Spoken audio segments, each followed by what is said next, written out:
আসসালামু আলাইকুম। আমি গত কয়েকটি আলোচনায় আপনাদেরকে বলেছি এভাবে হয় না। ওই যে একই কারণে আওয়ামী লীগ পারে নাই বিএনপিকে দাবায় রাখতে, যে একই কারণে আওয়ামী লীগ পারে নাই জামাতকে দাবায় রাখতে, যে একই কারণে দাবায় রাখতে রাখতে রাখতে রাখতে একটা পর্যায়ে সব মাঠ ঘাট রাজপথ দখল হয়ে গেল বিএনপির হাতে। মানুষ এসছে, সাধারণ মানুষ এসছে, বা আওয়ামী লীগ ঘরের ছেলেপেলেও মিছিল এসছে, কিন্তু জুলাই আগস্টে 2024-এ মূলত বিএনপির ফোর্স মাঠে কাজ করেছিল। এই যে 17টা বছর বিএনপির উপরে প্রথমে 111 গভর্নমেন্ট, তারপরে আওয়ামী লীগ এত প্রেশার করলো, এবং সব পুলিশ দিয়ে। শেষ তো ওই বলে না যে বেশি টাইট দিতেই তো একসময় ঢিলা হয়ে যায়, একদম লুজ হয়ে যায়, আর সেই টাইট কাজ করে না, সেই অবস্থা হয়েছিল। বিএনপি সব দেখে শুনেও বিএনপি বোধোদয় নাই এইটা আমার মনে হয় না। বিএনপি সবই বুঝে, সব জানে, সব অঙ্ক করতে জানে, এবং জানে বলেই অন্তর্বর্তীকালীন সরকারের সময়ে বিএনপির বর্তমান স্বরাষ্ট্রমন্ত্রী এবং স্থায়ী কমিটির সদস্য সালাউদ্দিন আহমেদ তিনি বলেছিলেন, পুলিশ দিয়ে আপনি কয়দিন আওয়ামী লীগ আটকায় রাখবেন। আর আওয়ামী লীগ সমানে ঝটিকা মিছিল করে, চিটাগাঙে তো মোটামুটি তুফান চালাইছে, 2 দিন বাদে বাদে মিছিল করে, ধরে 60 জন 70 জন করে ধরে। পুলিশের অফিসাররা একই বক্তব্য দেয়, খবর পেয়েছি, ব্যবস্থা হচ্ছে, সন্ত্রাস দমন আইনে মামলা হচ্ছে, একের পর এক সন্ত্রাস দমন আইনে মামলা হচ্ছে, কিন্তু মিছিল কি থামছে? কারণ এগুলো থামান না। একটা দেশের আপনি 2-4-5 কোটি মানুষকে বাইরে রেখে, বাদ দিয়ে রেখে আপনি এই দেশকে স্মুথলি চালাইতে পারবেন? এটা হয় কোথাও? পৃথিবীর কোথাও কি এটা কোনোদিন হয়েছে? আর বাংলাদেশের বাস্তবতা, বাংলাদেশ তো সো টাফ। এমনিই তারেক রহমান সাহেব প্রধানমন্ত্রী বলছেন যে প্রধানমন্ত্রীর চেয়ারটা গরম, এটা উত্তপ্ত একটা, এটা পুরো উনুনের মতন একটা। তো সেই চেয়ার, উত্তপ্ত চেয়ারে বসে তিনি কি তার জন্য আরো একটা আগ্নেয়গিরির ফাঁদ তৈরি করে রাখবেন? সুতরাং বিএনপি বুঝে বুঝে শুনেও হয়তো মাইনকা চিপায় আছে। মাইনকা চিপায় কাদের মাইনকা চিপায় আছে? 1 নম্বর হইতে পারে ডিপ স্টেটের চাপ আছে, যে ডিপ স্টেটের হাত ধরে বিএনপি ক্ষমতায়, বা যেই ডিপ স্টেটের খেলার মধ্যে দিয়ে বিএনপি ক্ষমতায়, তাদের চাপে আছে। আর নাইলে হতে পারে যে জামাতে ইসলামী, এনসিপি এমন ভাবে খত দেয়া ডিপ স্টেটের কাছে যে এই শেখ হাসিনা, আওয়ামী লীগ, কারণ শেখ হাসিনার শুধু তো আমেরিকার একটা অ্যালার্জি আছে, এটা তো প্রমাণিত এখন, যে তারা কোনোভাবেই আর বাংলাদেশে শেখ হাসিনাকে চায় না। এদিকে আবার আওয়ামী লীগের লোকজন শেখ হাসিনা ছাড়া আওয়ামী লীগ চিন্তা করে না। ফলে শেখ হাসিনাকে ফিরাইতে গিয়ে ডিপ স্টেটের যারা এখন বাংলাদেশে খেলছে, এখন যে এজেন্টগুলো আছে, সেই এজেন্টগুলো ডিপ স্টেটের হয়ে আওয়ামী লীগের রাজনীতি যেন বিএনপি ওপেন না করে দেয়, যেন বিএনপি আওয়ামী লীগের প্রতি কোনো রকম সফট কর্নার না দেখায়, সেই জন্য হয়তো চাপ দিচ্ছে।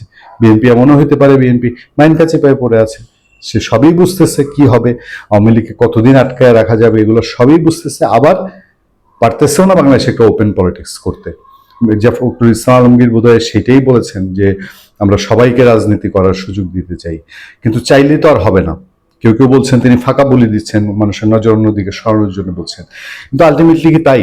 মির্জা ফখরুল ইসলাম জানেন না যে তাদের শক্তি, বিএনপির শক্তি কি, বিএনপি কি করতে পারে, তাদের সমসাময়িক দল হিসাবে, সমশক্তির দল হিসাবে আওয়ামী লীগ কি করতে পারে? এটা ফখরুল ইসলাম সাহেব জানেন না? খুব ভালো জানেন। যাক, শেষরের মধ্যে দিয়ে এই খবরটা, পুলিশে মোটামুটি বেকুব বানানো খবর, পুলিশ খবরও পাইছে, জানতো ছাত্রলীগ আওয়ামী লীগের মিছিল হবে, কোনো কোনো ক্ষেত্রে পুলিশ জানে না, তারপরে অভিযান চালায়। এই ক্ষেত্রে পুলিশ সবই জানতো আওয়ামী লীগ, ছাত্রলীগ বা যুবলীগ মিছিল করবে, জেনেও সেখানে গেছে। তারপরে কি ঘটলো? নোয়াখালীতে নিষিদ্ধ ছাত্রলীগের মিছিল, বাংলা ট্রিবিউন একটা কার্ড করেছে, উপস্থিতি এত বেশি, মানুষের উপস্থিতি, যে তাই দেখে পুলিশ পরে সটকে পড়তে বাধ্য হয়েছে। নোয়াখালীর সদর উপজেলায় কার্যক্রম নিষিদ্ধ সংগঠন আওয়ামী লীগ সভানেত্রী শেখ হাসিনার সমর্থনে বিক্ষোভ মিছিল ও সমাবেশ করেছেন নিষিদ্ধ সংগঠন ছাত্রলীগের নেতাকর্মীরা। মিছিলের শুরুতে পুলিশ বাধা দিলেও এক পর্যায়ে তারা ঘটনাস্থল থেকে সরে যায়।